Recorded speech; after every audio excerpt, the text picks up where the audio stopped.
Salut à tous, aujourd'hui dans cette vidéo, on va parler du Renault Rafale qui inaugure sa variante hybride rechargeable E-Tech 4x4 de 300 chevaux en finition alpine.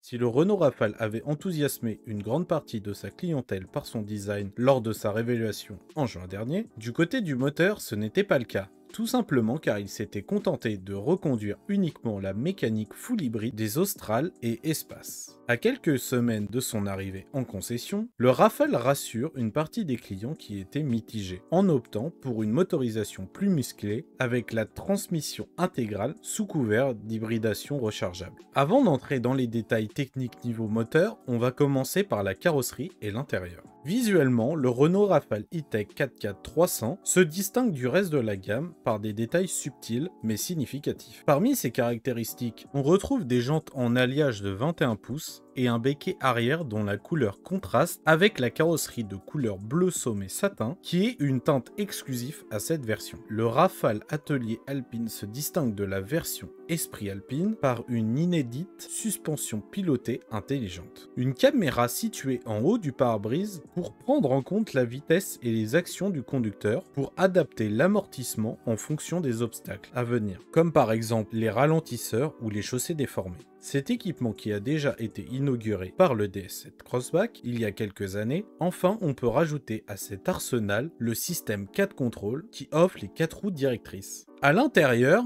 cette version mise sur une ambiance plus sportive sans compromettre le confort. Elle est équipée du tapis de sol spéciaux abordant le bleu alpine typique, renforçant l'identité de la finition Atelier Alpine. Une autre nouveauté notable est le système d'infodivertissement avancé. Cela permet de mieux gérer les batteries et de garantir une efficacité maximale en toutes circonstances. Côté moteur, la motorisation du Rafale E-Tech 4x4 de 300 chevaux repose sur la base technique du groupe motopropulseur E-Tech hybride de 200 chevaux, avec l'ajout d'un moteur électrique sur le train arrière et d'une batterie rechargeable de 22 kW. Cette configuration permet au Rafale d'atteindre une autonomie en mode 100% électrique allant jusqu'à 100 km. L'association du moteur thermique et des 3 moteurs électriques offre 300 chevaux et un rendement optimisé en permanence. Du côté moteur thermique, c'est un 3 cylindres essence 1,2 litre de cylindrée qui, pour gagner des chevaux par rapport au E-Tech 200, aborde un nouveau turbo qui porte la puissance à 150 chevaux au lieu de 130 sur le E-Tech 200. Du côté du couple, elle développe 230 Nm.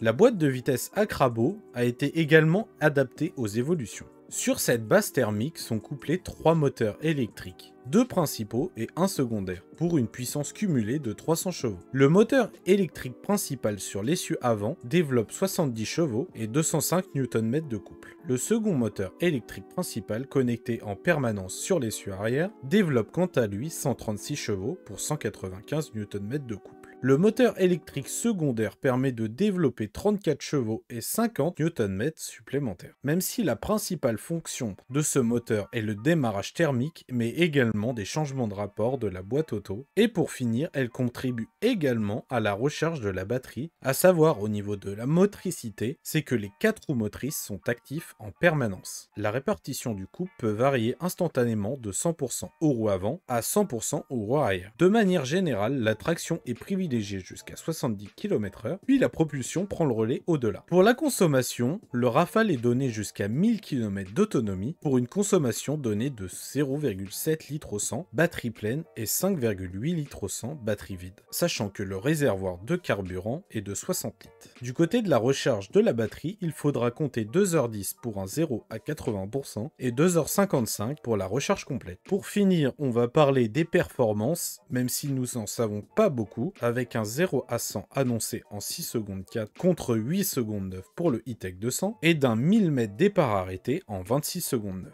Merci d'avoir regardé la vidéo, abonne-toi si c'est pas déjà fait, like la vidéo si t'as aimé, n'hésite pas à commenter. Allez, ciao ciao!